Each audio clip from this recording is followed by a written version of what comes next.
D's get an exit. Lions need a repeat entry. Foot race now. McNamara, Conway. McNamara tries to step Conway. Some valuable territory by foot. Ellinger bundled to the line.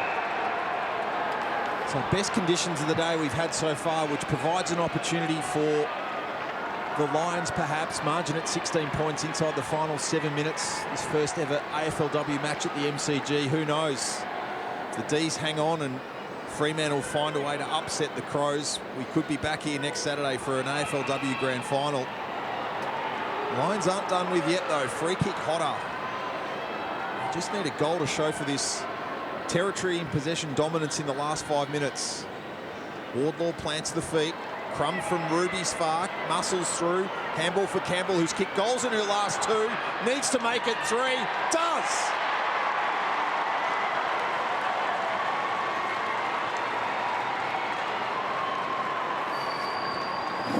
Much in the role of Daisy Pearce in reverse. Shannon Campbell with that licence to just leave the defensive 50 as required. Read it, given her experience, her 49th AFLW game today. And the Lions have got some hope.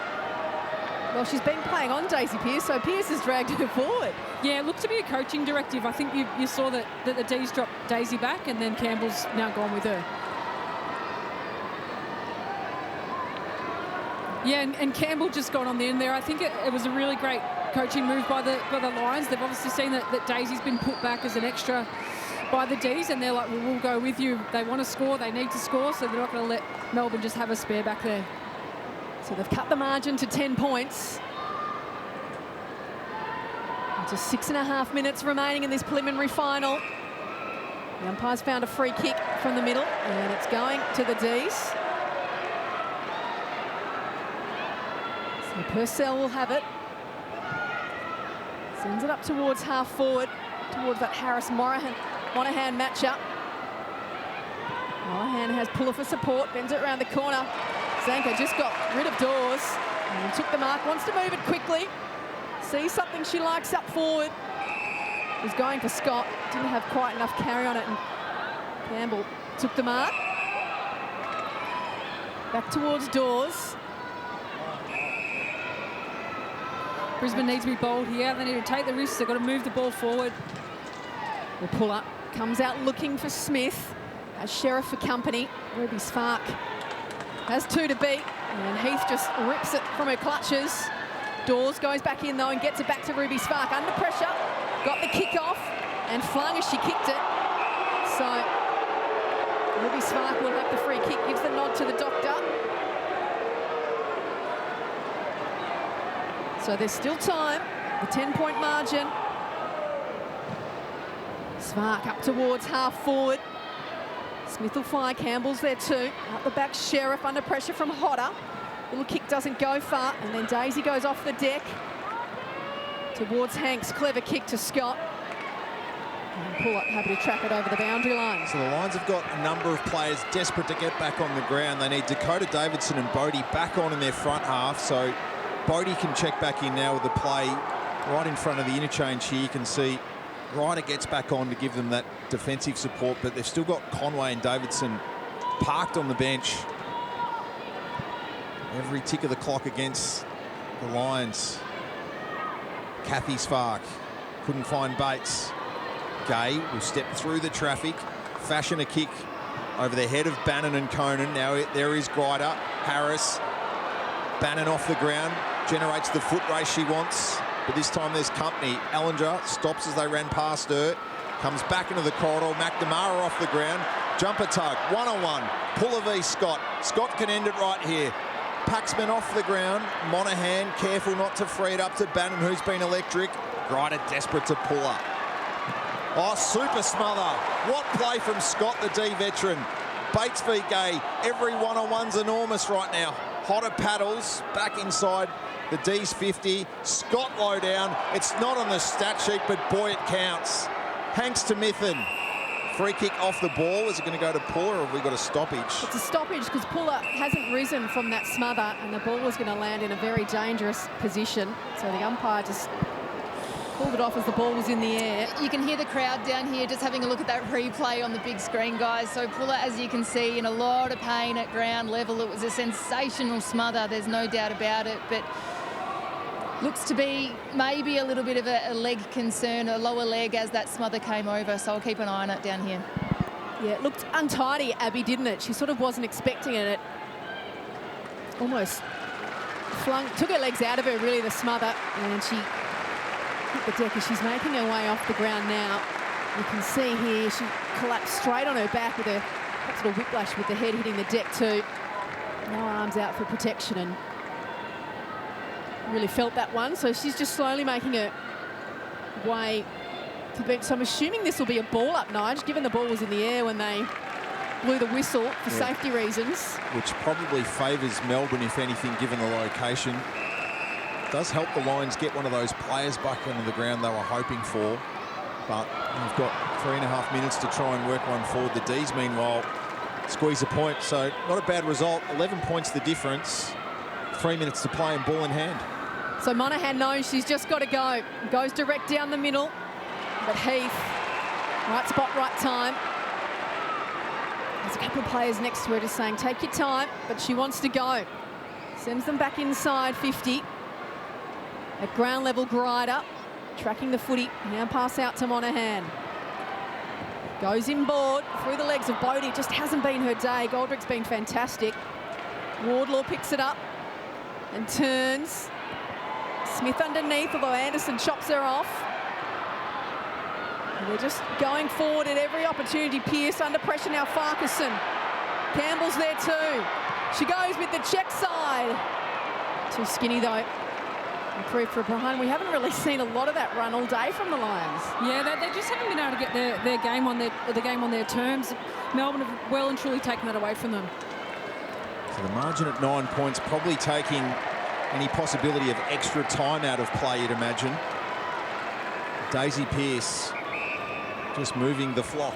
It's a bit old school, isn't it? Over this side, everyone. Well, it's almost hit the boundary line time for the D's. Pearce versus Hickey. Ryder hoping to find Bates. Bodywork from Gay. Lauren Pearce goes looking for Paxman. Hodder inserts herself. Chases the footy with effervescence. It works its way to Bates. Steps through Paxman. They need a mark. Mithen in the way of Anderson's attempt. And we're down to 140. Mithen's kick shallow though. And it's Bates. So she can use the channel of the stand rule, but only took a couple of steps to kick. Farquharson, Campbell been enormous since going forward. O'Dwyer, Bodie again into traffic, tosses it out, coughs it up. Free kick D's. And it's Heath, he'll take it. Mel, what a luxury for Mixtoneer to be able to move someone like a Daisy Pearce behind the ball. She knows the position well, and she's almost like an extra coach out there. Yeah, she really is. And just that experience and composure when she goes back. She'll be speaking to the other teammates, calming them down, instructing them on what to do. And the Lions have just got to go. That's a good hit up by Davidson. And Grider knows you just got to keep the ball moving, and they're going to take a mark inside 50. Bodie's going to go back. In a hurry, it hasn't been her day. From directly in front. Well, she's going to give them a little sniff. Cuts the margin back to 4 points with 36 seconds left on the clock. This centre clearance is going to be crucial. Well, we said it hasn't really been Bodie's day, but Goldrick has been fantastic in that matchup. Yeah, I mean, it's been a fantastic battle, and at times Bodie just hasn't been able to find any time or space, but found it there, and the ability and composure to go back and be aware that there's not a lot of time left. I have to move this on quickly and to finish her work. And probably the rub of the green has gone Goldrick's way, and a couple of those potential free kicks too. Strap yourself in. 36 seconds to decide a grand finalist. Daisy Pearce screaming. So the players in their formation as is required. Kate Hoare is at the back of the square. So Melbourne have won the last 4 in these contexts, but 3 have been decided by a goal or less. And Greta Bodie had those 2 shots after the siren in the last 2. She got one before the siren here. So free kick Melbourne. This is enormous. Brisbane not in their formation as is required. The 5-6-5 in the competition. but there's still some calamity. Bates has been enormous in the last quarter. Grider off the back of the square, sprints forward. They'll get to the teeth of their 50. Birch versus Campbell at the full. Goldrick. Handball Hanks. Melbourne need one clean possession, you feel. They won't get it here. Bodie snaps, looking for Farquharson. Can't find Goldrick. Hanks at the full. 13 seconds. Lampard's stop will get a stoppage. And as it has all day, it'll be a clearance that decides this. What an epic. First time on the G.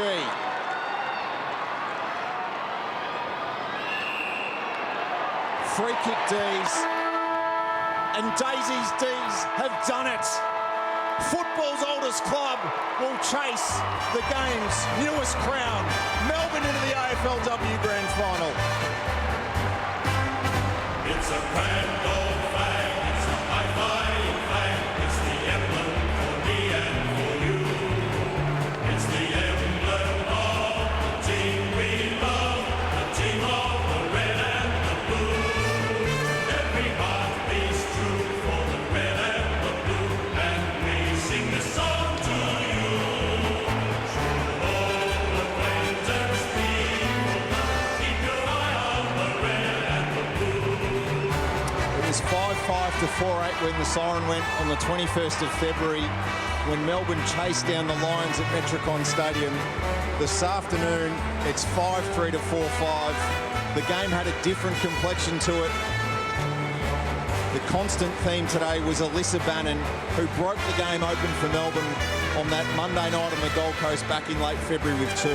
This afternoon, she's kicked 3 and has arguably been the difference between the sides as Melbourne, one of the foundation 8 of the AFLW when it came into existence, but one of the clubs that's pioneered the women's game, and the pioneer arguably of the women's game has been Daisy Pearce. She's going to lead Melbourne into an AFLW Grand Final. She's with Abby Holmes.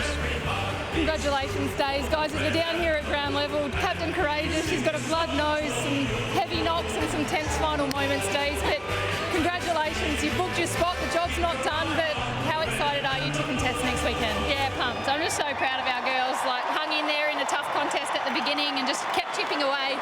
No superstars, just people prepared to play their role for 4 quarters, and that was enough. You've achieved so much in the footy world, but to have the opportunity to contest an AFLW premiership next weekend, how much does that mean to you personally? Oh, a lot. Not just for me personally, but you know, so many of these girls have been on a journey for a long time, like Patsy, Lil, Mick, our coach. Like, we've been chipping away at this for a long time, and we've been close in many seasons, but never this close, so can't wait. Congratulations, Days. We'll see you next weekend at the grand final. Well done. Thanks, Ad.